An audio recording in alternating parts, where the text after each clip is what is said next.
Da-da-da. We are online. Oh, I think I want to take my banners off. Take them off.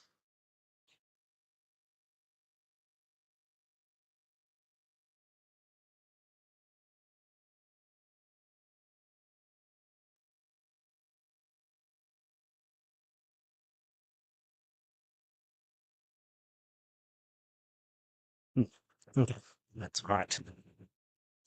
Okay, slowly just waiting for people to tune in.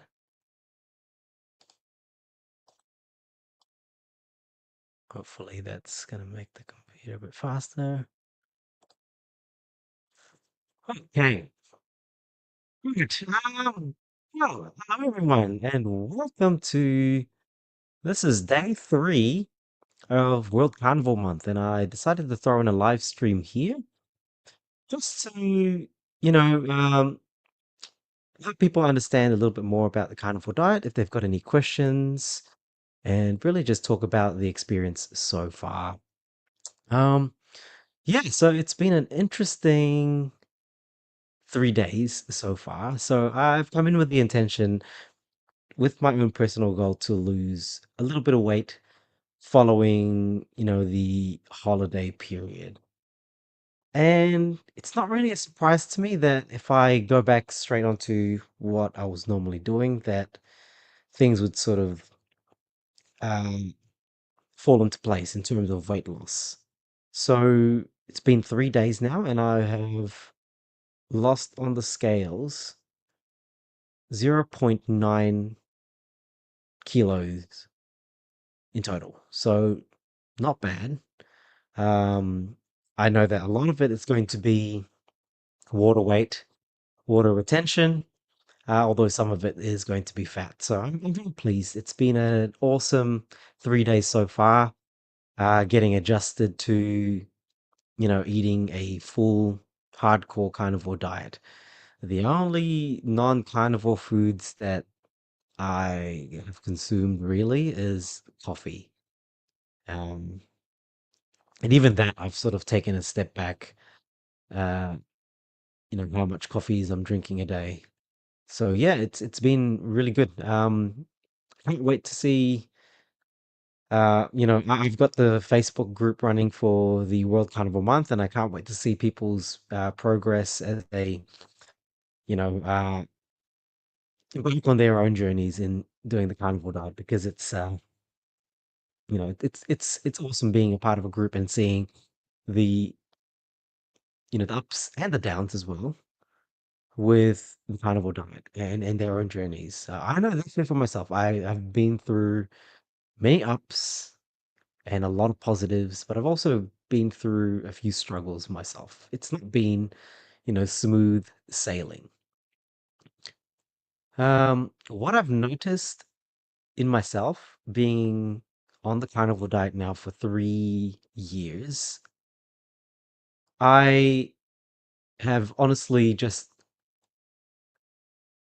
come to the conclusion that the Christmas holiday period is going to be a struggle in terms of, adherence to the diet. No matter what, how much willpower I've got and how much determination, um, you know, uh, I've got during, the Christmas period. I think I've given myself allowance to just say it's okay to relax a little bit and enjoy time with the family. Focus more on the family rather than um, the diet itself. Hey, Jonathan, how's it going, man? Good morning, I should say, to you there in the UK. Um, I noticed that I haven't seen you on Instagram lately. Um, but you've been active on the YouTubes, which is great to hear and great to see as well. No, it's good to see you, man. It's really good. Um, yeah, how are things going? How are things going in the UK? Hope your shoulder is healing up well. From the last we spoke, yeah, I hope that you're doing well. What else? Oh my gosh, the last few days have been so difficult to get a hold of eggs here in Australia. Man, it's been so hard to get eggs, and supermarkets are all out of stock. Um, there's only one local grocery store in my area that had eggs, and people were fighting for it. Yeah, you just on the YouTubes. They took the stitches out. Well, that's good. That's good to hear. Um, and now you got two big holes where the surgery is. Well, in time, hopefully that's gonna heal, and you know, I'm hoping for the best, man. I'm hoping that it heals up pretty quick. Today you'll find out if your brother's having a baby girl or baby boy. Hey, man, congratulations to your brother. I'm excited. I'm excited always to hear, these baby showers and finding out the genders of the baby. I usually always I usually have the right guesses. Um, question here. Do you ever consider in time having your own access to food that you produce?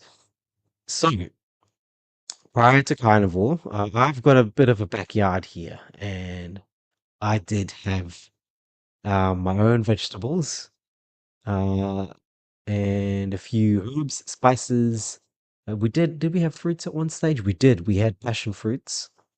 Um, we had a lot of sweet potatoes, a lot of roots and tubers. But obviously, that's out of the diet right now. And all of those things are sort of not being maintained. But we still do, we've got a lot of sweet potatoes in the backyard. Uh, I'm just not, ready to dig it up just yet.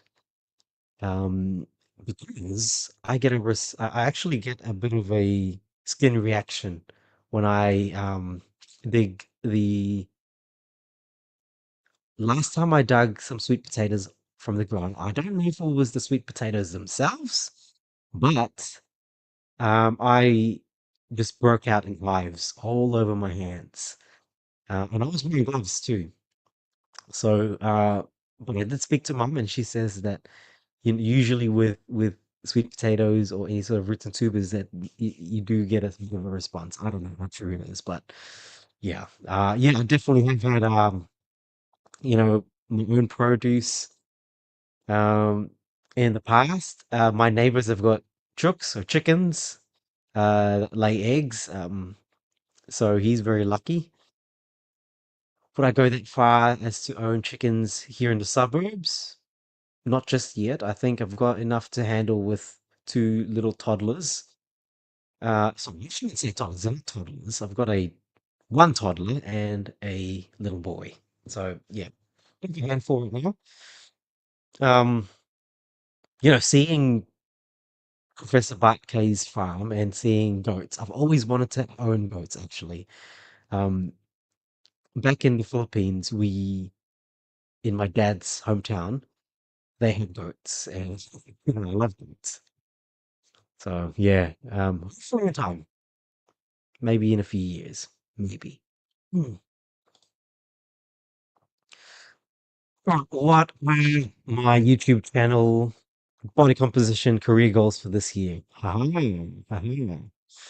for the YouTube channel, I am going to be a little bit more relaxed with it. I'm honestly just focusing on career and business right now.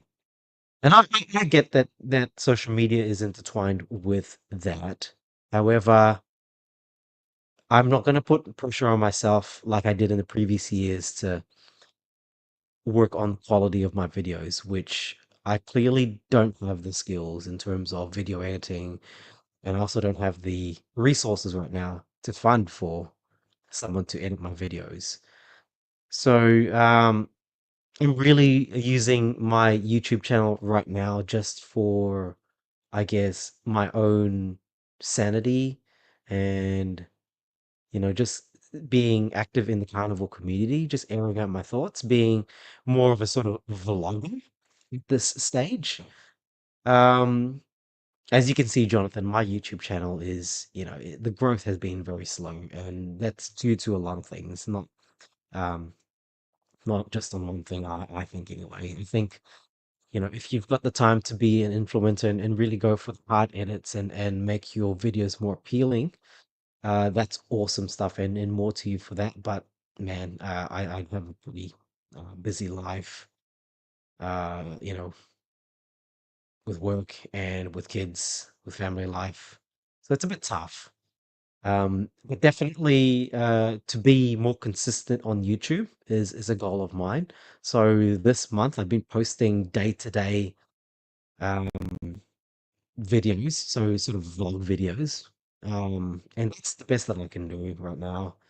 I'm not gonna go any more than that. Honestly, I've had more heartbreak, Jonathan, in YouTube, but I can see your comment here. You lost more subs than you've currently had in the last month. Mate, that sucks because I watch your videos, and whilst I'm not subscribed to you know, um, your subscription based stuff, I watch your stuff. I really do. And you put a lot of hard work and effort into your videos. And so, I will always promote your channel because, you're a mate of mine, but also you got good quality stuff. I'd like to think that you do it for the passion, and you actually care about what you do. So, that sucks, man. I really do hope that your channel does pick back up. Um, for what it's worth, I do always point people to your direction when it comes to, bodybuilding tips, and also, coaching as well. Um, yeah, when it comes to position goals for myself, I, to be honest, I was quite content, Jonathan, after our uh 3 months of coaching, and I put on the muscle that I wanted, and I maintained it to the best of my ability. And I actually put on a bit of strength. Okay, and it's funny because I was doing the same things for almost 9 to 10 months. I was doing the same. Sorry, I'm counting it wrong. Almost a whole year. I was doing pretty much the same program that I was going off, and it worked very well for me. I put on strength, put on muscle, and it made me feel good. So I kept going with that. And now that I've quit the gym, it's been a bit hard to train in the outdoors, in the local park, due to the rain and the weather. But I've been doing body weight training at home. And what's even more important to me is that my son is being involved. So he's only turning 6, but I got him doing push-ups. We're doing push-ups. We're doing squats. We're doing, sprints, and it's about him right now, I guess, and getting him into seeing what dad does is quite important to me. So yeah, maintaining that sort of body weight that I kept off last year with you, Jonathan, which was around the 66 kilo mark, or even 65 actually was my goal.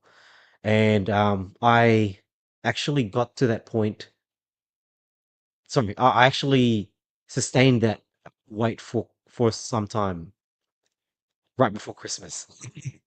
And yeah, so Christmas has come, and same thing happened last year. I put on some weight, put on a bit of fat, uh, and it's been 3 days, and I've had to play around with my macros. I've had to play with my diet.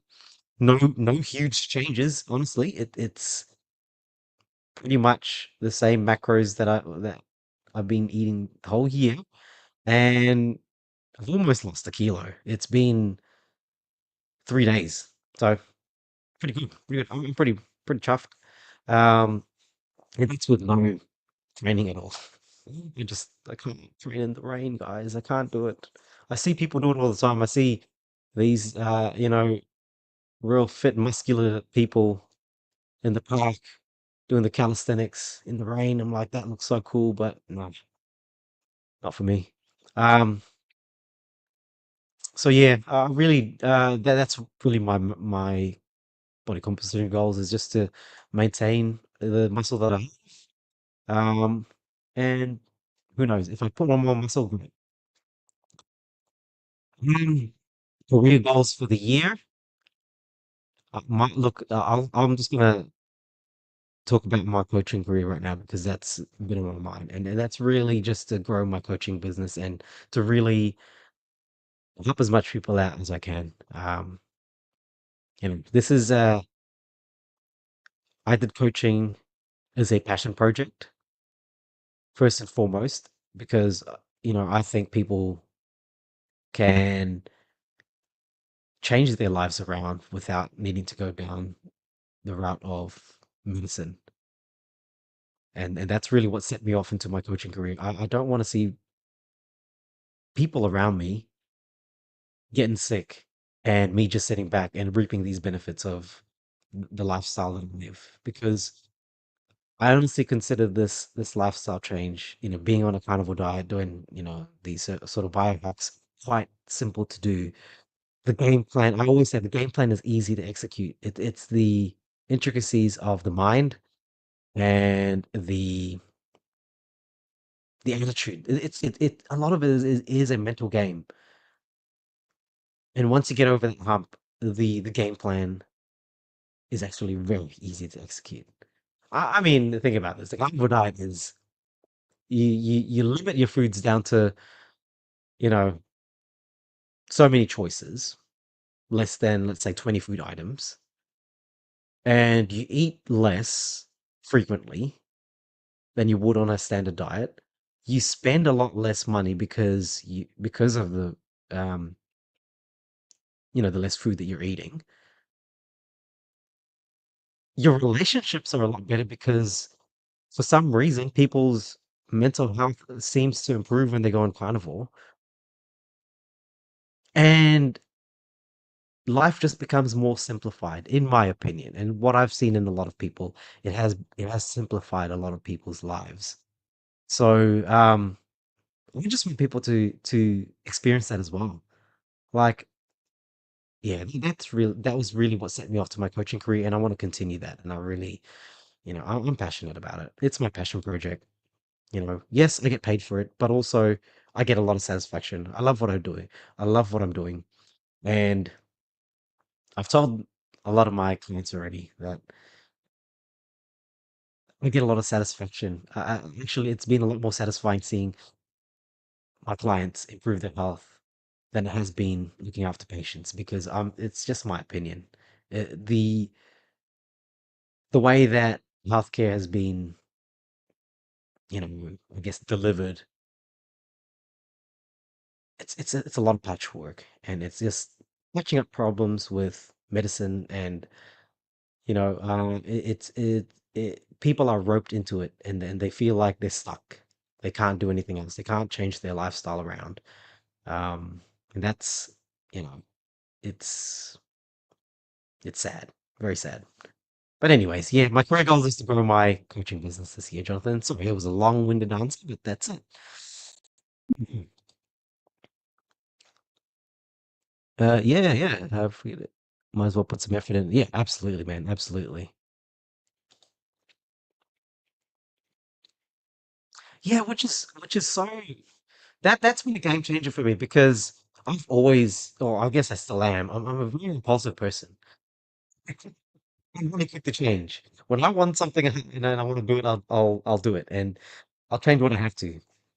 Now, and that goes for training. I went from different powerlifting programs, different styles, different sort of methods, and I never really ended up with anything that I stick with for some time. And maybe that's been my pitfall, I guess, as a athlete or person who trains because I didn't really consider myself successful in that avenue. Maybe because of the sport itself, but anyways, yeah, I'm just a very impulsive person, and I do um like to do things on the go. Like when I'm easy in your mind, I'll do that.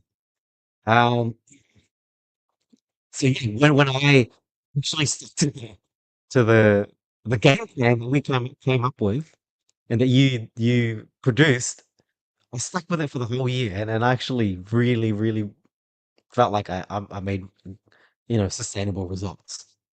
Like I was in what was I doing the other day? I was doing bicep curls with banded ones, and I'm like, I still got it. Like this is like biceps is still there. I got the pump, and size wise, it's still there.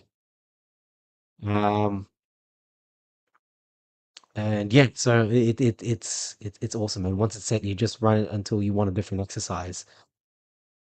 3x bar. I'm actually considering getting the 3x bar, or an alternative to it.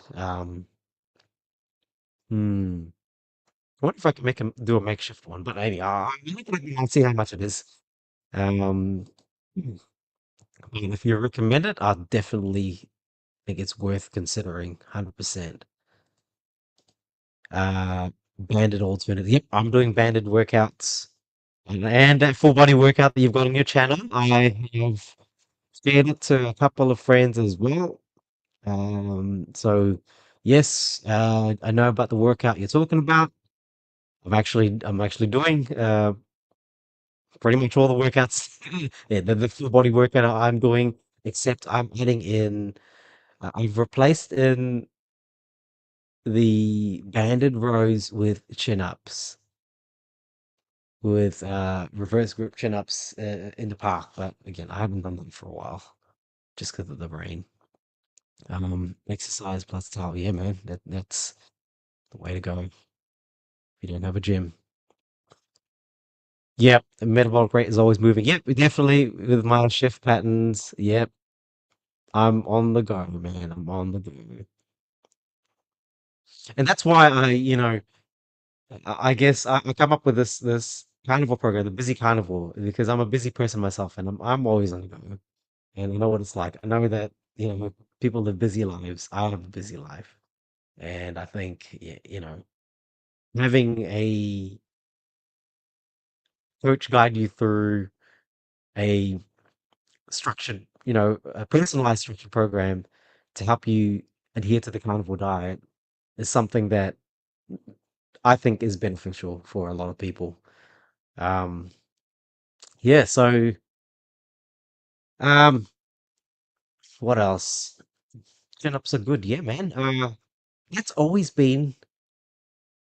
I don't know if I think I remember telling you one time. Yeah, chin-ups were one of my favorite exercises.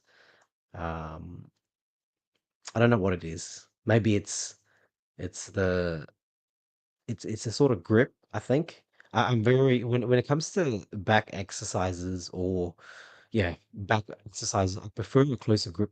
Maybe it's just my sort of um morphology, maybe. I don't know, but I get the pump. Mm. Question. G'day, Sean. Glad to see you here. So you're doing the lion diet most days, and you're gonna do a 48-hour fast. Any suggestions for priming before a 48 or 72-hour fast? Okay, so I'm gonna go by my experiences here and sort of my approach, my mentality, and I'll preface that I've got my background is in nursing. I'm a registered nurse. When it comes to making any changes or doing things that are out of the blue, I'm a pretty conservative, especially when it comes to, if you're not used to it. Um, I always say to play it safe when you're doing an extended fast and you haven't done it before, is definitely having an accountability person just keep an eye on you, because sometimes your willpower or your determination obviously it will help you get through um hard times, but sometimes it clouds judgment when it comes to uh thresholds that might let's say be breached, that could possibly trigger a, red flag. Let's stop here. For example, first, all right. Let's say you're doing a dry fast, and no, that's not a good example. Blood pressure. Okay, I'm just putting my nursing cap here, but blood pressure. So, let's say you feel symptomatic, you feel dizzy, but you're nearly at the end of the fast.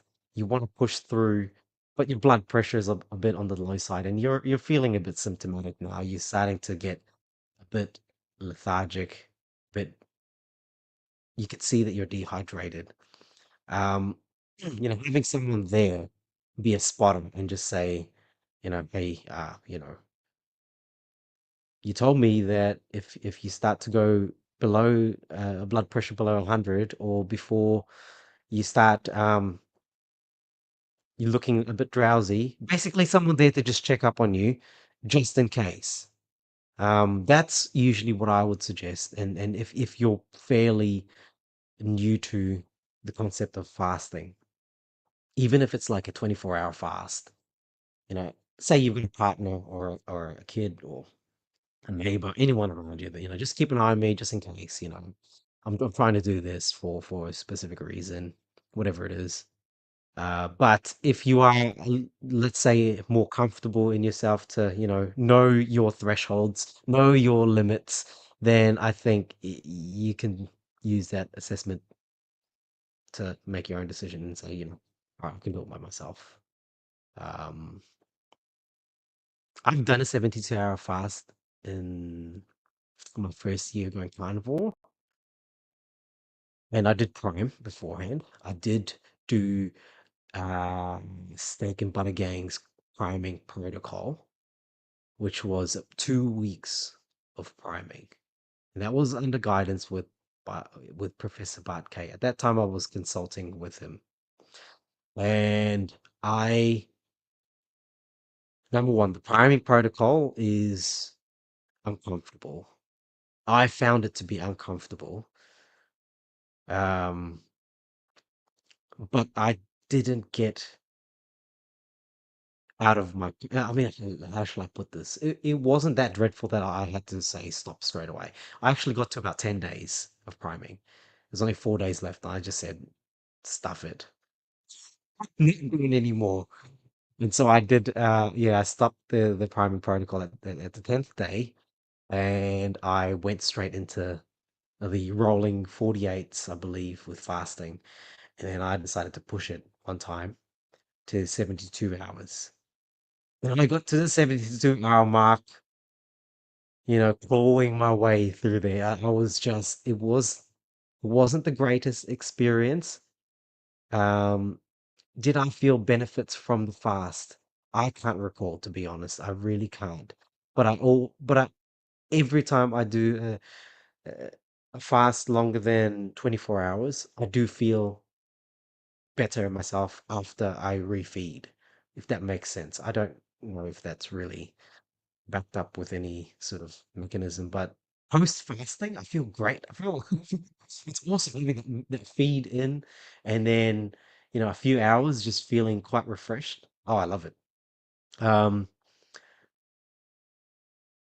48-hour fast. I think that's pretty. Look, if you've done the carnivore diet for a few months, and you've got yourself fat adapted, I think it's pretty you know reasonable. And I'm just reading a comment here. You've done a 48, sorry, excuse me, 48-hour fast previously. Nice. Well done. I don't know if I could do that myself, but that is amazing. Was that prior to carnivore or after carnivore? I'm very curious. Um, because I have been thinking, maybe not this year or in the next few months, but if sometime in the future, I do want to do an extended fast, maybe 72 hours. Water fast, but I'm curious about priming for a 72 hour. Yeah, look, again, I really don't know if it so the thing is, I'm really going off my experience here. I did the priming protocol for 10 days, and that's all I can really go off. And I believe that it helped me with the rolling 48s uh, fasting, but the 72-hour fast, I can remember it was a struggle. It was a struggle for me, and I found it uncomfortable. But again, Sean, that's just my experience, man. I've heard other people do prolonged fasts with much success. Um, yeah, it's all experimental, and I guess you know, if you can do it, great. I guess also for me too. I'm a shift. I worked. So at that period of time, I was working a little bit more. Because I didn't have my second kid. No, I did have my second kid. Yeah, I was working a little bit more shifts at that time as well, and I was doing shift work. So my hours are screwed around. My skating rhythms, if I can have a good, run of, you know, just having a a nice rhythm for a few weeks, it's a luxury. But the moment I start throwing in different shifts, the moment I start doing afternoons or nights, that just throws me off completely. And so I think that played a part as well. That plays a huge part in why I can't and I won't probably do any prolonged fast until I've got a pretty good um, routine in terms of my body clock work and whatnot. Yeah.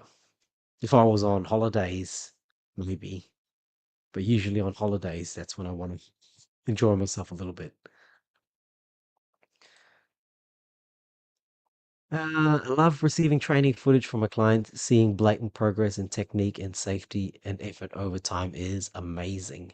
Yeah, man. I think it's so funny, the little things that really do bring a lot of, joy and happiness to coaches. It's like the little things matter as well. Like it's not always about the huge milestones or the huge PBs, but the small little intricacies in the day-to-day life. Even I mean, for you, your line of work, your coaching is more specific to you know um training and body composition. So looking at these intricacies of technique and stuff, I can imagine is like, yeah, you must be really proud when you see perfect technique, perfect movement and very detailed feedback, as I can recall as well. Being coached by you. But yeah, for myself, I love it when I see because I do face-to-face calls with my clients and just picking up on little cues and little things that they say. And you think, hang on a second, a couple of weeks ago, you wouldn't have said that, or the way you dealt with that situation. I don't think you would have done that 3 weeks ago, for example. And it's just that's it's awesome for me, like those little things. Because a lot of my clients will, of course, being human beings, we want to see progress, and a lot of the times it's when it comes to going on a lifestyle change, it's diet related, it's weight loss, and it's usually the numbers on the scale, but it goes beyond that, and it goes way beyond that. It really is the little things in life and the little things, the little intricacies that you see on your day-to-day life that I think is awesome to hear as a coach. Like I remember one of my coaching clients saying that, "Oh, today, like I dealt with a situation at work which would normally piss me off, and I wasn't pissed off." Like people might think that, like, oh, that's just situational. That's nothing. But when you start hearing, you know, uh, more and more of that, and you start seeing little little things and fine little things that you see people tweaking their behavior and their attitude. It's a huge step towards, making a lifestyle change. Huge, huge. Um, and so yeah, I like hearing things like that too. Yeah, yeah, absolutely. Okay. Hello, guys. Don't for the four people or so who are watching, yeah, feel free to just leave any, even if not questions, say hello. Let me know. I want to know who's watching. Um, okay. I wanted to talk about a couple of things. Well, one major thing really, which I've sort of alluded to already in earlier in this live stream, but food addiction or sugar addiction. Um, it's tough. It's tough. I've been watching a few videos on YouTube recently from the big channels, um, and they've been talking about sugar addiction. It's actually been a bit of drama on the YouTubes about that. But anyways, yeah, we won't get there. But sugar addiction it sucks. I know. I've been a sugar addict, and I only really ever acknowledged that when I started low carb keto. When I started, when I actually cut out the carbs out of my diet and realized that, oh my gosh, this is tough. This is very tough to do. And like in my mind, there were certain foods that I just could not fathom even being out of my life, and not and thinking that I wouldn't be able to taste this food. And that was noodles, rice. Um, these were foods that I thought, oh man, it was a staple part of my diet. And I didn't realize that I was actually quite addicted to it because I planned to have a treat meal, and whenever I did, let's say I went to my favorite Japanese ramen shop. Oh boy, I remember ordering the double noodles. It was like it was an amazing feeling. Um, and so yeah, it only really took me until I started removing the foods out of my diet that I thought, oh gosh, I may actually have a bit of an addiction here. Um, and the triggers nowadays have been definitely significantly improved over the last 4 years. And I say 4 years because it's nearly 4 years since I've done the keto when I started low carb keto.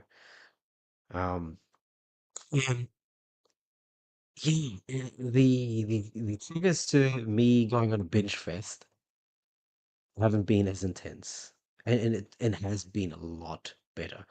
The awareness of my binge tendencies are are heightened. I know when I'm starting to feel like I need to have something to eat, but there are occasions where I've allowed myself, it's mentally slipped that, hey, I'm just gonna have some.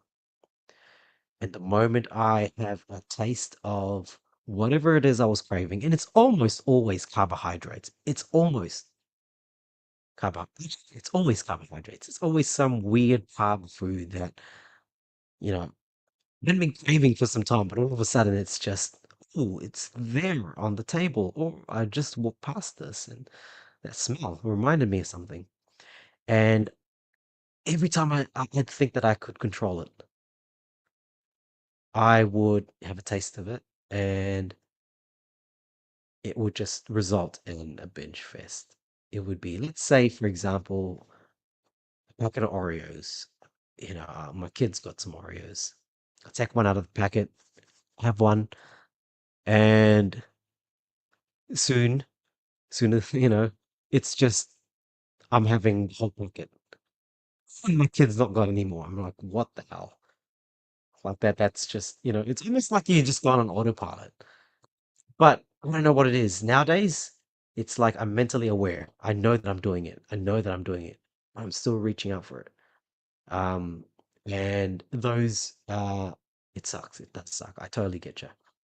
Totally get people when they say that they have troubles with sugar addiction because I'm a sugar addict myself. See you later, Jonathan. Thank you for tuning in. I really do appreciate your presence here on the live streams. Really, really do. Um, so I'm not gonna lie and say that I am a sugar addict expert and that I can help solve people's sugar addiction. Everyone's gonna go through their own journey, unfortunately, and I don't even think there are people that you can call, you know, in my, just I guess my experience being exposed in this social media nutrition space. There are coaches out there that do amazing work with clients who have sugar addiction. But I don't know, I feel like it's a fairly new concept that it's been sort of floating around. Maybe it's just my ignorance here, but I honestly never thought sugar addiction was a real thing. I knew that carbohydrates tasted good, and I knew that uh, you know, similarly, just a lot of the withdrawals that you get when you don't have sugar for some time is very similar to other substance addictions. But I never pieced it together that carbohydrates were addictive, and I think it's due to the fact that it's been drummed in my brain that carbs are essential. So maybe that's one of the things that really, I guess, for me personally, that set me off into changing my attitude and mindset was carbs aren't essential. When I started going on carnivore, or sorry, when I started going low carb keto, when I started to actually feel energized, I'm like, I don't need carbs for energy. So, that was probably the start for me. Excuse me. And yeah, I do hope that, in the future, I become a little bit more, I guess, as a coach. That's going back to, a bit of professional development for myself. I'd love to be able to help more people out with carb addiction, um, in terms of the knowledge and how to um, curb it. Because yeah, there are. I'll definitely this coming year. Sorry, this year. I'll look into it a lot more. Okay, because the problem is actually quite big. It's a huge problem. I see it in social media and in the group that I'm currently in right now, with World Carnivore Month. Mm, it's something definitely that hinders a lot of people, and I know that a lot of it is psychological, physiological. Yes, people do crave carbohydrates and feel like they sometimes get the withdrawal symptoms when they don't have carbs. But I think majority of it is psychological. Hmm. All right. Well, I think I'm gonna cap it off at this point. It's 43 minutes in. I see one person is watching, maybe more. Who knows? But if I'm not getting any questions, I'll leave it at that. Um, it's always good to connect with people online and answer any questions that I can. So, look, I'll see you guys in the next video. Thank you for all who tuned in. Thank you, Jonathan. Thank you, Sean, for asking questions. And guys and girls, if you have any questions at any time, please feel free to ask. Leave me a comment, leave me a DM. I'm more than happy to help out in any way that I can. All right. See you guys in the next one. Cheers.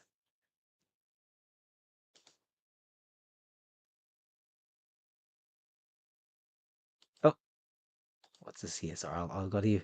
Sean. Yeah, oops, that's 548 hours done. Oh, okay, I see. I was going to say 500 and what did you say here? 548 hours. Jeez, that's a lot. Hmm. Anyways, mate, I'll see you guys in the next one.